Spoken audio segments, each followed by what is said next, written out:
নমস্কার, আমি পাপিয়া। আজকে আমি রান্না করব কাতলা মাছের মালাইকারি। এইভাবে রান্না করলে দেখবেন মাছটা খেতে খুব ভালো লাগবে। রোজই একই রকম রান্না ভালো লাগে না খেতে, সেই জন্য একটু নতুনত্ব কিছু করার চেষ্টা করছি। দেখুন আমি কীভাবে রান্নাটা করি। আমি প্রথমে কাজটা জেনে নেব। আর আমি রান্নাটা সর্ষের তেলে করবো। কড়াইয়ে সর্ষের তেল গরম করতে দিয়ে দেবো। তেলটা গরম হয়ে গেছে, আমি কড়াইয়ে তারপরে তেলটা দিয়ে নেবো। আর তেলের মধ্যে সামান্য একটু নুন দিয়ে দেবো, তো মাছটা না শেষ কর।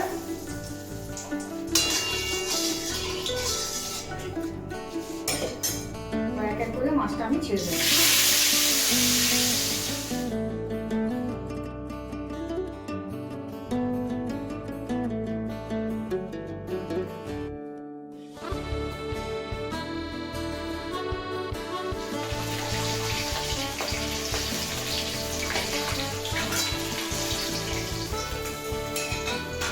মাছটা ভাজা হয়ে গেছে। মাছ ভাজা তেলের মধ্যে আমি গোটা গরম মশলা আর দুটো তেজপাতা দিয়ে দেবো।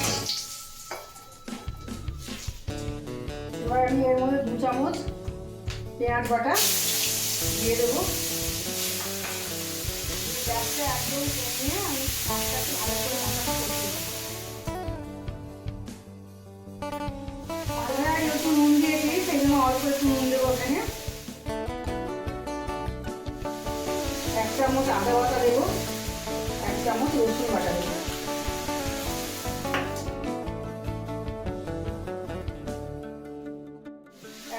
কাঁচা লঙ্কা বাটা দেবো। কাঁচা লঙ্কাটা লাল লঙ্কা দিয়ে রেখেছি, কাঁচা লঙ্কাগুলো লাল ছিল,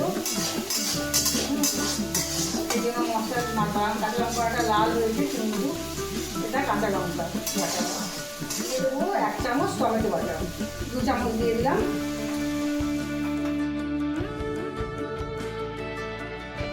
হলুদ গুঁড়ো দিয়ে দেবো 1/2 চামচ, আর কাশ্মীরি লঙ্কার গুঁড়ো 1/2 চামচ।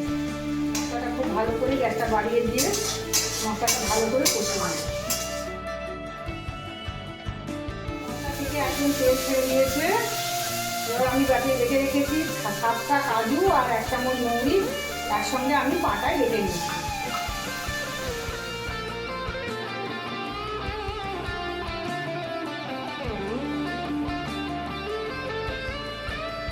অল্প সামান্য চিনি একটু দিয়ে দিলাম।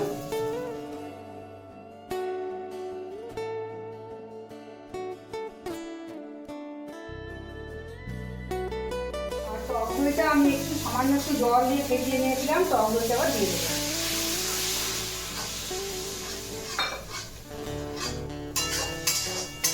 হাফ নারকেলকে পুড়িয়ে মিক্সিতে বেটে নারকেলের দুধটা বার করে নিয়েছি, এবার নারকেলের দুধটা দিয়ে দেবো।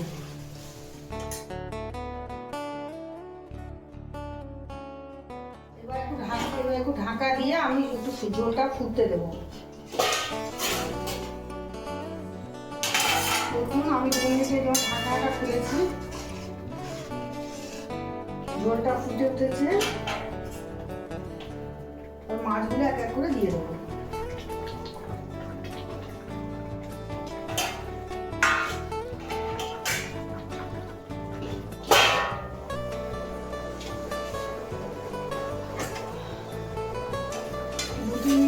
হয়ে গেছে, ঢাকাটা এবার একটু দেখবো।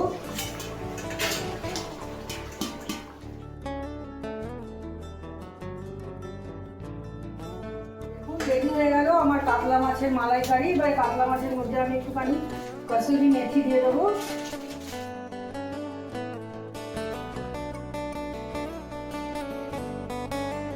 এক চামচ ঘি দিয়ে দেবো। রেডি হয়ে গেল আমার কাতলা মাছের মালাইকারি। এটা খেয়ে দেখবেন, এটা খেতে খুব দুর্দান্ত স্বাদের। গরম ভাতের সঙ্গে এই মাছটা বানিয়ে খেলে আর কিচ্ছু লাগবে না। এটা একবার বাড়িতে ট্রাই করে দেখবেন। আর আপনাদের ভালো লাগলে একটা শেয়ার করে সাবস্ক্রাইব করে আমার পাশে থাকবেন।